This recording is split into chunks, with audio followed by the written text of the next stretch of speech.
Hello, hello, and welcome to Konnichiwa.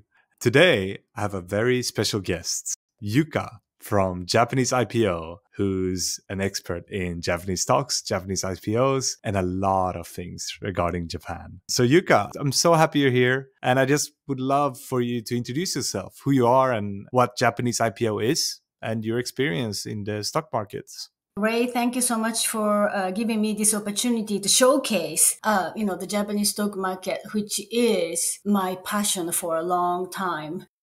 Going back, I began my career as a credit analyst, and then I became an underwriter within the commercial banking. And then I earned my CFA designation and then switched to the equity analyst. First, I analyzed US stocks and then move on to a Japanese equity market. So I'm going to move on to why Japanese stocks, why the Japanese market. First of all, I'm Japanese. I'm fluent in Japanese. So that's sort of like the given. However, what really sort of fascinated me to analyze Japanese stocks in and out is my frustration. The Japanese market often get a bad rap for what's been dubbed the like a three lost decades. And, for a long time, many investors has given Japanese stocks a cold shoulder. They see it as a tough nut to crack. And, the business practices are so different from the West. And the language barrier, they're very famous for it, unfortunately. But, stock market often move around thematic trend. The case in point is the current AI boom. And in Japan, it's so obvious. Japan has some issues. The most of all, the aging demographics, deflation or stagflation, or, everybody complained about outdated governance issues. But my view is those challenges, the opportunities can come with it. And the companies which is offering those innovative solutions to these Japanese problems, they can grow by solving these issues. That's my take. So I thought there are so many opportunities in Japan. But the problem is, it's kind of hard to sort of, finding those good companies because yes, there are so many like zombie companies too. But if you dig through it, there is the good companies, but then you have to sort of, do some homework.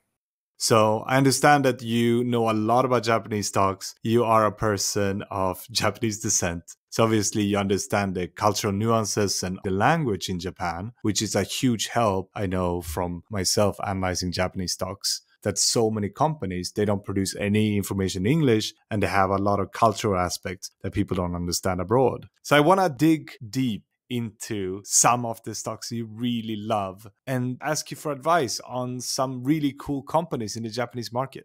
So, what I would like you to do is just talk about a company and its background and why you think it's an interesting company, and then some key figures just so people can understand the kind of key ratios the company has. The first one I'm going to talk about is Sunwells. Japanese stock symbols are, like a numeric, right? Like it's not like alphabet, like, for the US. So the Sunwells ticker symbol is 9229. They IPO'd June of 22, so very new. This is a company, one of the rare case, have done very well after the IPO. When I wrote about this company in 2022, I was thinking, okay, this company is gonna help some aging issue of Japan. So you know why? Because what they do is they run the assisted living facility for specific demographic, Parkinson's disease patient. So their house name is PD House. Maybe they may want to think about this name, but they call it the PD House. So Parkinson's disease. This company wasn't that cheap because, so I'm going to just set this straight. When we talk about if the stock is undervalued or stock is expensive or stock is cheap, I'm not really looking just a simple cutoff number of like the price to earning ratio of like a 15 is cheap or, I think Nikkei is getting close to like a 17, 18 PE for the Nikkei, because they just use that as like a reference, right?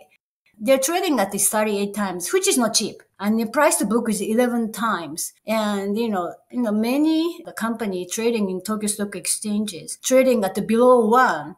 Compared to that, some wells it was trading at the price to book of 11. So there is a lot of expectation built into this stock. You know why though? Because yes, price to earning is 38, but they're expecting their operating profit growth from this year, March to next March of 2025, like almost 50%.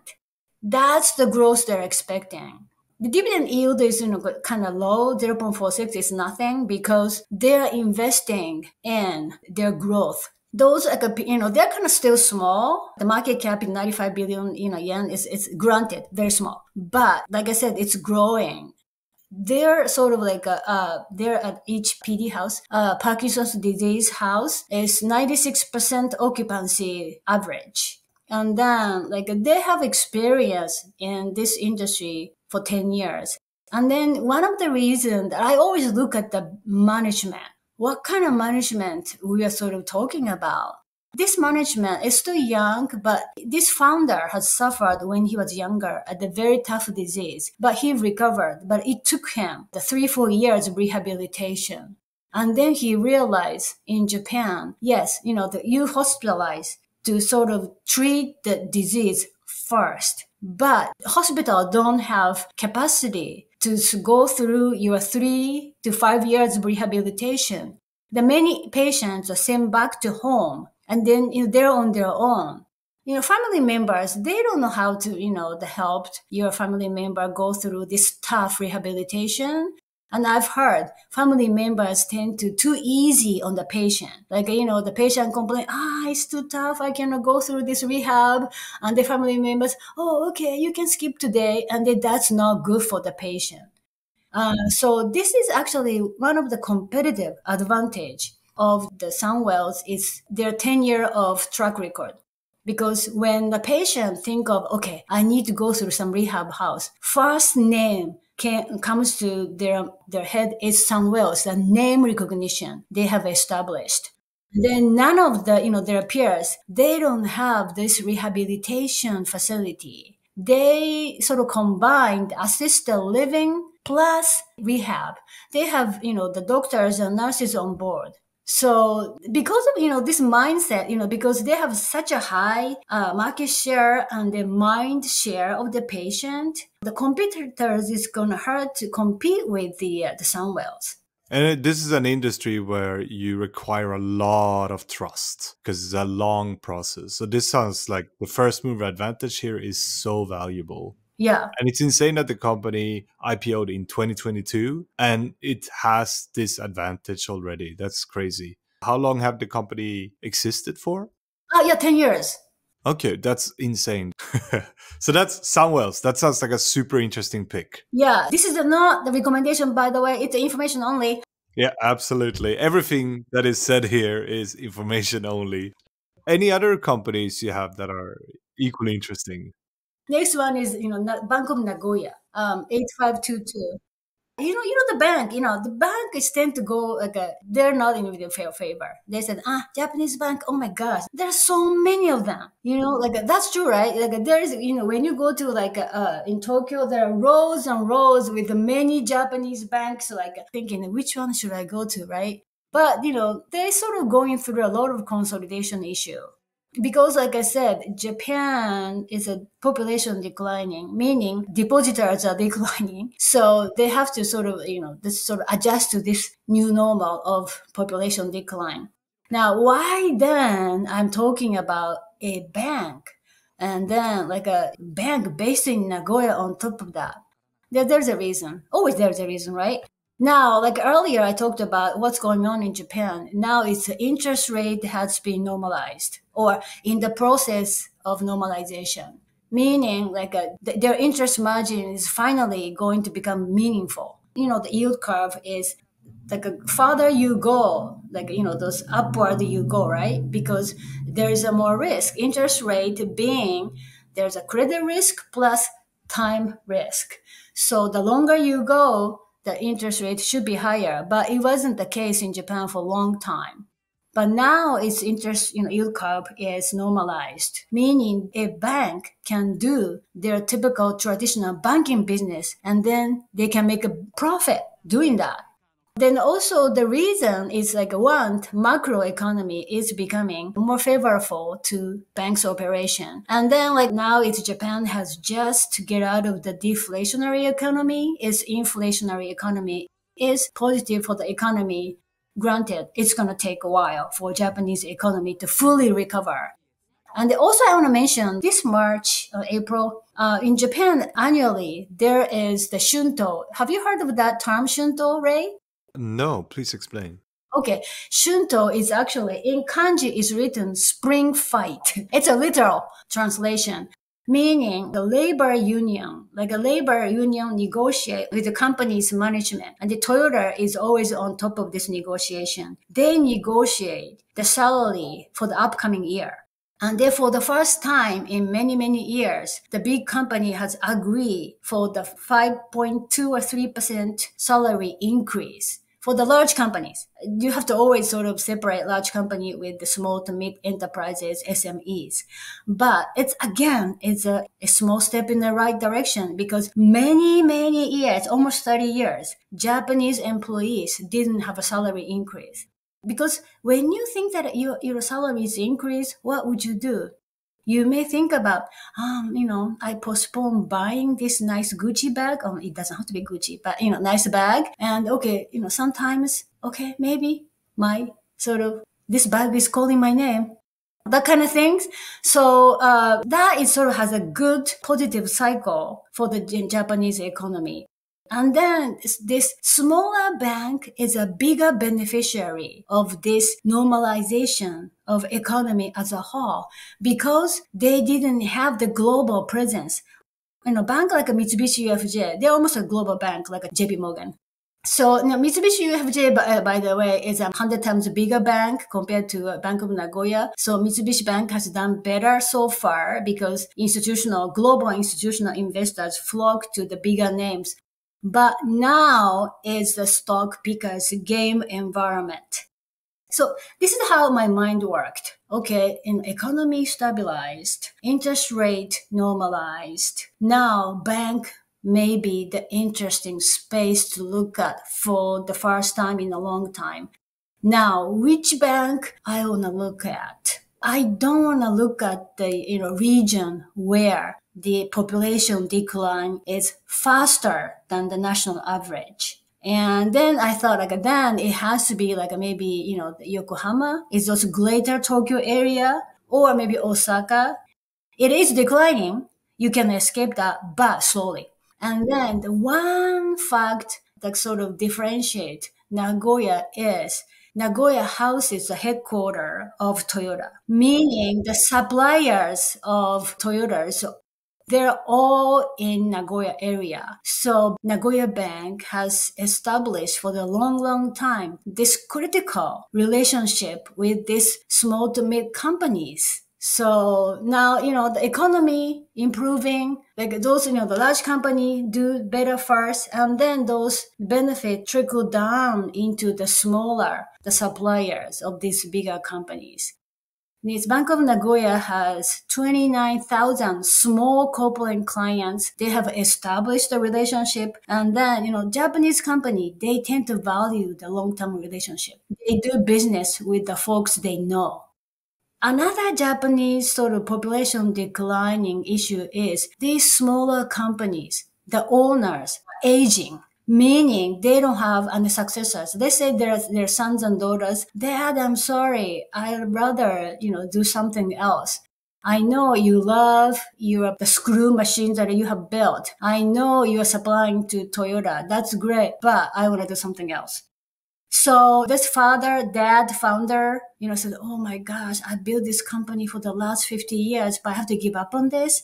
And then this Bank of Nagoya come in to say, okay, maybe we can look for some company which can buy your business. I call this succession M&As. So Bank of Nagoya have a network, this small company, so they can do this matchmaking for these small companies. That's another, the growth initiatives for the Bank of Nagoya. So this is a service they provide that's growing, or? Yes. I see. Okay, so it's multiple legs to stand on for such a small bank, basically. And do you have any other companies on your mind? Okay, so Urtec, Yurtec, ticker 1934. This is actually a little bit bigger. The market cap is 116 billion yen, but still much, much smaller compared to the other bigger guys. I talked to some fund managers, and then some people first look at the Qdenko is the competitor to Urtec. Qdenko is based in Kyushu, and this Qdenko stock, you can look at the chart. They're doing very well. The Qdenko is a beneficiary of TSMC's semiconductor factory. This company, they are the construction company for power facilities. And they're sort of specialized in the sector they cover. Like Qdenko cover the Kyushu area, and their parent company is Kyushu Electric. It's sort of like, they have this layer of power, an electric power provider in Japan. Like Tokyo have the power company and the construction company on their own. So the parent company typically own 20 to 40% of this construction guy. So Urtec is actually based in Tohoku area. It's in the northern company. The risk for this company is the population decline. Have you been to Tohoku area, Ray? Yes, I have. What is your impression?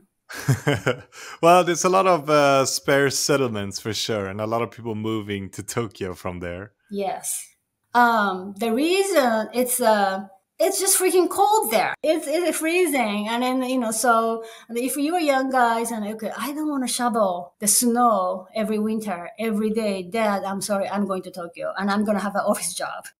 So, population decline is one of the risks. But, of course, those companies, they're sort of addressing that. But before that, like I started saying, Kyushu Denko is a beneficiary of TSMC semiconductor construction. Because when they built a semiconductor foundry, they have to service with the power. They need a lots and lots and lots of electricity. So Kyushu Denko is servicing those power. And then those power line, they need a constant improvement and constant repair. So that's why, the investors are looking ahead and they say, hey, Qdenko is going to be a huge beneficiary. Same thing is actually happening to Urtec. It's actually less known fact. Taiwan Semi's competitor has chosen to build the semiconductor foundry in Tohoku area. So Urtec is going to be a beneficiary of the construction boom. And then earlier I said, like reshoring some Japanese companies that bring back maybe from China, their production facility to Japan. And then you just said it, right? And then there's some, open land in Tohoku area. So they may, because it's impossible to build a factory in Tokyo, these days. So they may choose to build a factory in more open land, i.e. Tohoku area. So reshoring of manufacturing is another growth factor. And then also another, like initiative the Japanese government is doing, they have announced by 2050, Japan is going to become carbon neutral. I don't know how realistic and how feasible, but Japan has already committed. And then, the Japanese government cited the wind power would be the good alternative power source because it's kind of sensitive issue to restart nuclear reactors after the tsunami issues. So now Japan it can be very windy. So the wind power is a very good option. And then what the Japanese government is thinking is offshore wind farm. And then Eurotech has already have experience in it. So those construction is going to be another added growth initiative.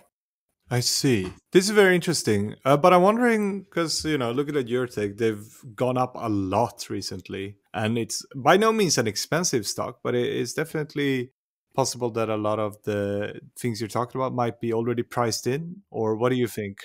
Good point. Good point. Like you said though, but still after that, it went up like a year to date alone. I think it went up by 35%. It's a lot, but still trading. at 13.3 times. And then the price to book is still below 1, 0.76. Oh, the Japanese market, Tokyo Exchange had the 3 segment, right? Prime, a standard, and the growth. Growth being the first stage when you IPO'd. And the standard is not too small, but not too good to go to the prime. And a lot of companies, they are going to do some things just to get to the prime stage. The key fact at this point still, Yuka is price to book is still 0.76. So they have to do something about that to remain at the prime. One thing about these companies, they are very slow in digitization. That's another reason, investor, when they look at these power companies, they have chosen Kyudenko rather than Yuka is. Kyudenko was ahead in digitization amongst those power peers. That's why the Kyudenko, the Kyushu guys, they're trading at 17 times of PE. Now, again, the Yuka is 13 times. Now, how Yuka, they're always thinking about, I'm going to do something to get to the PE level. What they can do is they just start doing that digitization. And, management was talking about that. In 2 years, they're going to digitize all paperwork. And I was thinking, are you still talking about that? But anyway, I thought you're done by now. But of course, I didn't say that, right? But in other words, there are a lot of low-hanging fruits with Yuka to become a benefit. And in those benefits, it's trickle down to the higher profit, i.e. higher margin. Wow. That's perfectly sums it up, I think. That's a really good stock advice. And these 3 stock picks all seem super interesting. Great. Again, I'm not recommending, just FYI. I understand. But I want to wrap this up, and I just want to say that, my God, it's been insane to have someone that knows so much about Japanese stocks with me. But I want to ask you if there's anything you want to share to anyone that's listening or watching this about you, yourself, Japanese IPO, or any other information. Yeah, okay. And just my final thing, sort of like FYI, is if you are remotely interested in Japan, you may want to just look at what you're interested in. Like if you are, avid manga readers, maybe you want to, look at like a company does those anime and those companies. So you may want to start with that. And that can be interesting. But it's that, yeah, this company is very interesting, but why they're trading at so low PE? There are reasons for that sometimes, right? They're cheap for a reason, and you want to avoid that. So, and if you can figure that out, always contact me. I'm easy to find. That might be an easy, like an easy way out for you. But anyway, I love to hear from you. And especially like, those 3 stocks and Yuka, you're missing this point. I love to hear. And people can find you at Substack, right? Japanese IPO. Yeah, and also I'm very kind of active in LinkedIn, Yuka Marusak. And also a Japanese IPO, yeah, you can comment, send me a comment. And then you can find many more stocks in there, JapaneseIPO.com. Oh, wonderful. Yeah, absolutely. I'll share the links in the show notes and make sure that anybody that wants to contact you for stock reasons will be able to. And other than that, I just want to say thank you so much for taking your time. And as always, this is just information. It's not a recommendation for any purchase or selling of any stocks or asset talked about in this episode. And with that, I just want to say I hope you enjoyed this episode. And if you want to know more about me and follow me, please go into konichivalue.com or my YouTube channel, Konichivalue. Thank you so much and have a great rest of the day. Bye-bye.